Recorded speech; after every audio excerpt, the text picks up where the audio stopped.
I found out my father had a second family. Not after he died, 3 years before. I was 31 years old, sitting in his car, borrowing it for the weekend, when I found a birthday card in the glove box. It said Dad on the front, in a child's handwriting, and I don't have a sibling. I should have put it back. I didn't. There was a phone number on the back, a name, Marcus. And I sat in that car for 45 minutes, just sitting, and within 20 minutes of looking, I had a full picture. A woman, a child, an apartment across town, a life running parallel to ours for at least 6 years, maybe longer.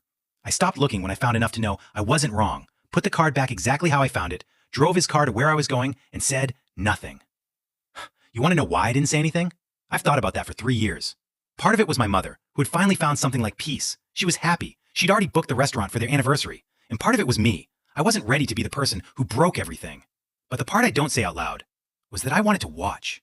I wanted to see if he would end it himself, if he was the man I'd believed he was my whole life. He wasn't. For 3 years, I sat across from him at Sunday dinners, watched my mother cook for him, laugh with him, plan things with him, and I held it. I never confronted him, not once, because I had decided that if he was going to destroy this family, he was going to have to do it himself. I wasn't going to carry that for him.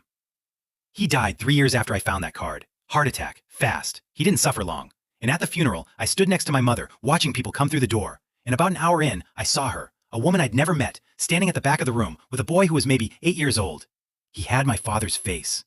She didn't approach us. She signed the book, stood there for a few minutes, and then she left. And my mother never noticed. Or if she did, she made the same choice I made 3 years ago. I've never told anyone this story. Not a friend, not a therapist, nobody. I don't know if I did the right thing by staying quiet. I genuinely don't.